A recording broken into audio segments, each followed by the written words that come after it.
What in the heck is this? Definitely bright. Dude. Full spread. Not true at all.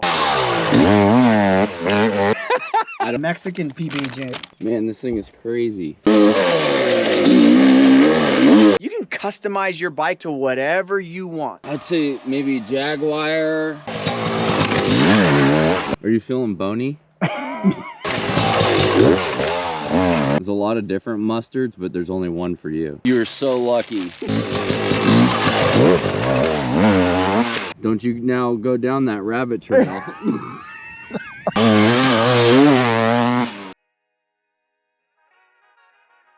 Good morning, it's vlog 12. We are back at some of our off-road testing grounds. Mark Tilley and me today, that's it. Small crew. Sometimes that's not a bad thing. Me and Mark actually have a lot of fun together, working together, and we cut kind of the chaos out with guys like Jared, even Ron when he's feeling wild. So it's kind of nice. Tilley, what in the heck is this? Because I know Husqvarna doesn't have that at the dealership, my man. That is a fuel-injected 500cc monster of a motorcycle. BRC makes a kit for it. We've tested a couple BRC bikes this year. This is a MX Revival built. Charles at MX Revival. Oh, he built this. He built this. It's a customer's bike. Really nice guy. Chris lives up in the Bay Area, but is just a moto enthusiast. Like, been a moto enthusiast forever. Had a 300, thought, not enough power for me. Riding in the desert and stuff like that, maybe. So he decided to hook up with Charles from MX Revival and Riley from BRC Racing in Canada. And lo and behold, now we have a TPI version, fuel injected version of a 500cc two-stroke. Yeah, this thing's crazy. Now that I'm looking at it, I can totally tell Charles had something to do with this, because the bike in detail has been touched all the way around. Obviously the cases, it's either a Cerakote or an anodized. Yeah, the cases, like, they basically got the engine and everything from BRC Canada. They have, just like the Yamaha kit, the Husky kit, you use the transmission out of it, but it's cases, everything like that. They did do some other hop-up stuff to it. The brand new Recluse system is in here. The brand new Recluse, I think this is the first one of the rear brake up on the handle. Chris went through and he had carbon fiber everywhere, the fan kit. We've gotten to ride this thing around a little bit, and man, it's awesome. Like, it's not something that is for the faint of heart. You know, it's on the trail.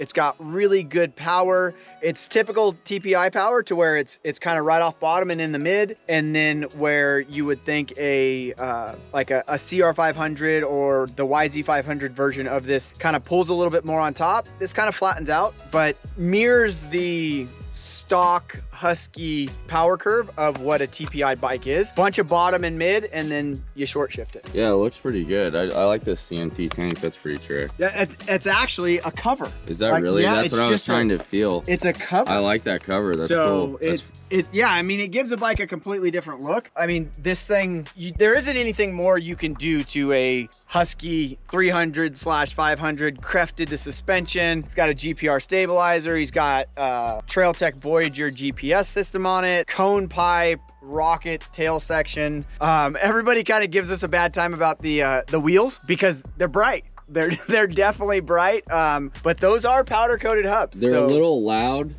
The yellow, you mentioning that this bike is from the Bay Area, kind of, I don't know, maybe. Well, Charles, you got some explaining to do. It's definitely bright. It's definitely bright. Chris is a Suzuki guy, so this is his first Husky. So maybe he's trying to channel his Suzuki stuff. So he's transitioning. Yeah, but hey, it's a personal bike. This is the great thing about where we're at today, and all the different manufacturers offering stuff. You can customize your bike to whatever you want, and you know, we love it. These guys are letting us. This is his personal motorcycle. This isn't a magazine test bike bike, we give it back or whatever. Like, this is his personal motorcycle, and he's given it to me for the last 2.5, 3 weeks.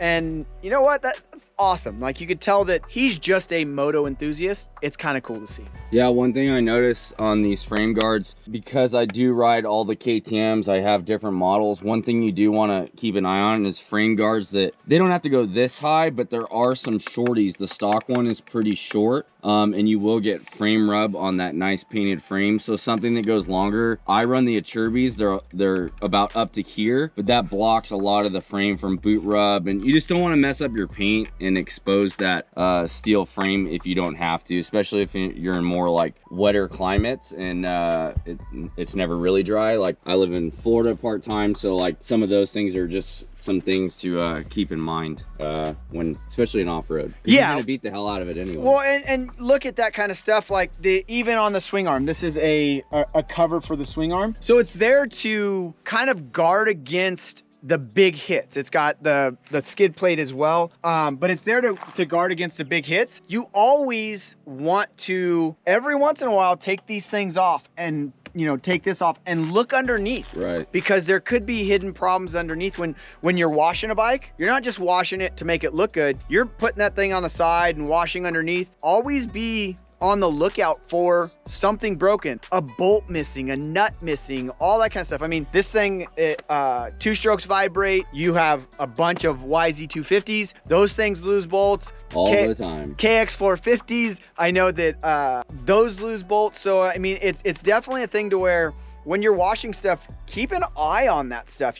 You'll be surprised how many little things you find that you can fix that won't end your day when you're out riding. So, you know, it's definitely, you're always kind of on the lookout. I know when we we have 3 bikes out here today, and I'll go home and have to wash those 3 bikes and then get them ready for the weekend. And when I'm washing bikes, that's what I'm looking for. I'm looking for stuff that's broken and stuff that, you know, might be missing, because, hey, we're not all professional mechanics. Stuff falls off. That's just the way that it is. And you don't have to feel bad about it. You're gonna break stuff. Stuff's gonna fall off. If you can catch it before, it's a great thing, because it won't end your day of riding. And Jared, that little note, that's mostly for you, because you need to learn how to wash your motorcycle and do proper maintenance. No, that's not true. That's not true at all. Jerry can wash a motorcycle.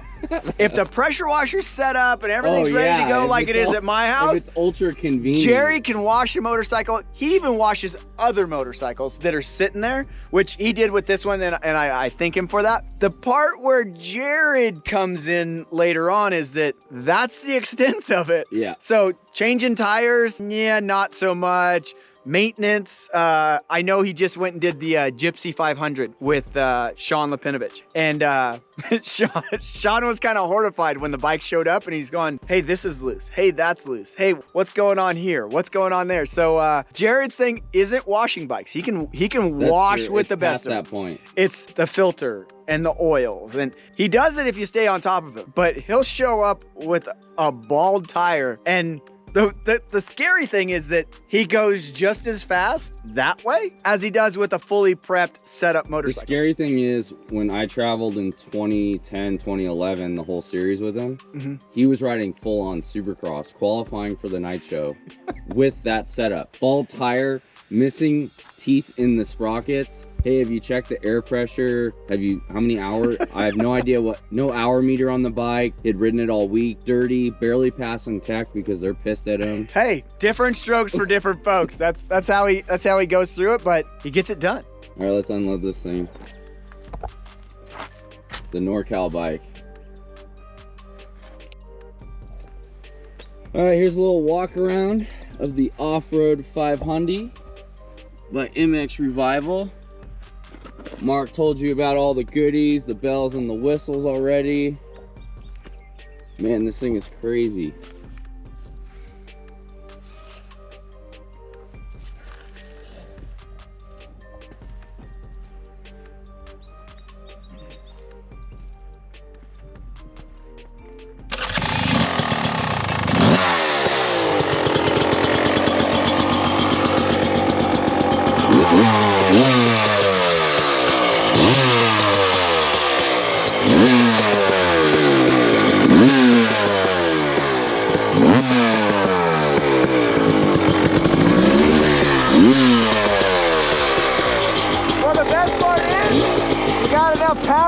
away from just about anything. Something's gonna be chasing Running scared. Something's gonna be chasing you in the Bay Area, and I ain't saying what. We got it.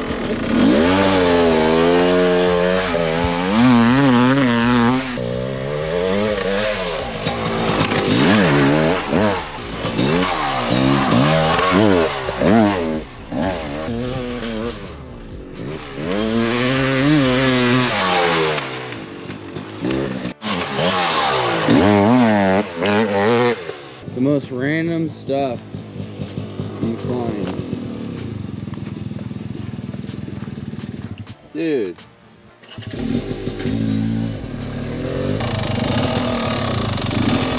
I'm not a physician, but if I was to guess, I'd say maybe jaguar or a porpoise. A porpoise. Yeah, I would say maybe a porpoise. I think whatever did that came out of that hole. You're lucky your dog Lucky isn't here. Because look at this bone. That's a heck of a chew toy. Well, and there's some stuff over there too that I'm not sure if it belongs to this guy. Are you feeling bony? We're bad to the bone. Hard bones. You know, Tilly, whatever it is, this damn thing needs a root canal. At least a couple fillings.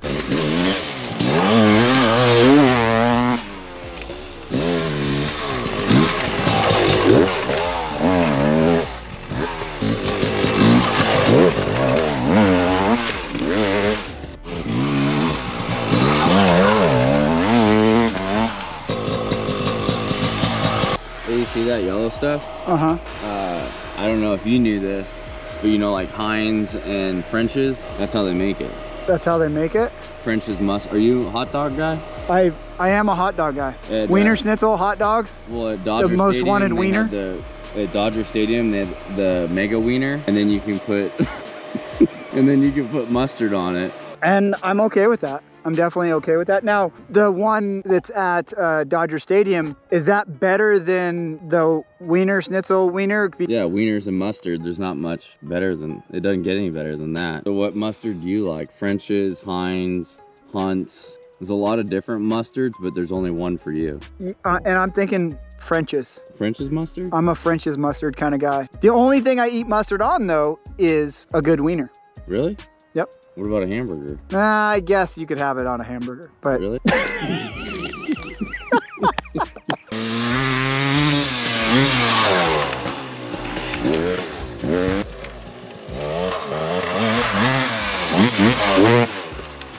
Dang.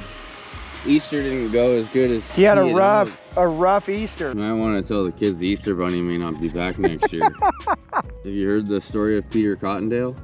No. You haven't? You don't know that story, Peter Cottontail? I want to know your version of He Peter went Cottontail. down the rabbit trail. Okay, keep going. No, that's kind of where it ends. That's what it teaches kids, don't be bad. Don't go down that rabbit trail. The name of that story is Don't Go Down the Rabbit Trail.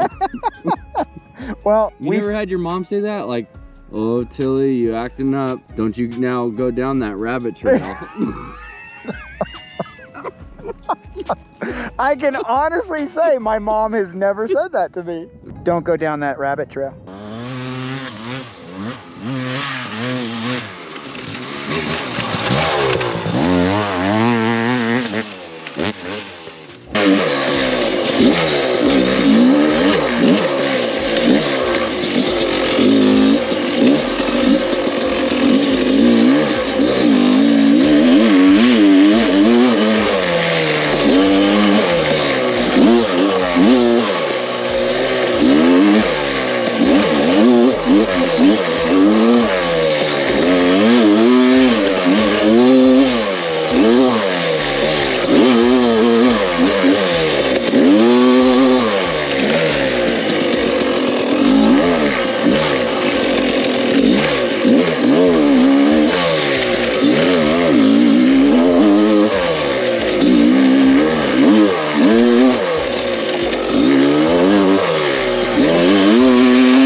500. I know you kind of told us already, but what do you think? It's a fun motorcycle to ride.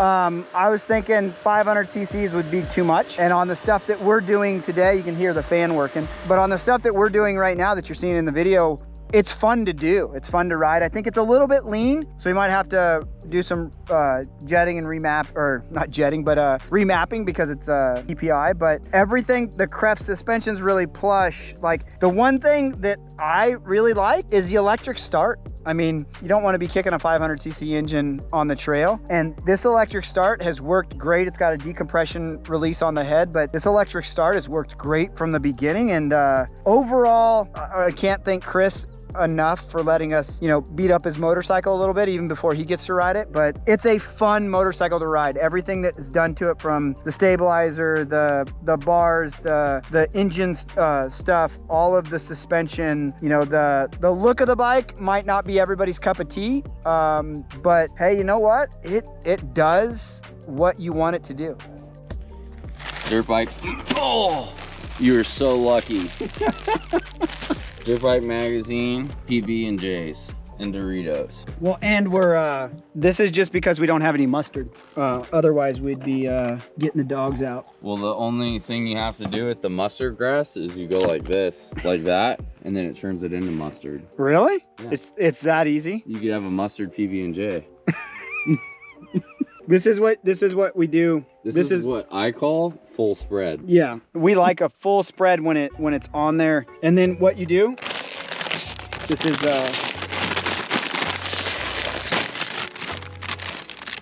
give it a little crunch and a little tang. So technically this would be a Mexican PB&J because we have nacho cheese Doritos. That's one good sandwich. Look at that, that's Sean Lepanovich, and you're just... Well, that's it. We are done with the TE 500. Thanks, guys. It was a short day. We only had one bike. Sometimes short days are fun, though, because we actually spend more time just hanging out, having a good time. Stay tuned. We have a ton of two-stroke videos on YouTube coming your way. 125, another 500, which Carson Brown is on, and he goes crazy. YZ250. But yeah, stay tuned to our YouTube channel. And for all the full in-depth tests, dyno charts, full review with multiple test riders riding the bikes, head over to dirtbikemagazine.com. And if it doesn't say test, if it doesn't say it's not a test. So just know the difference when you're checking these things out. We will see you guys down the trail.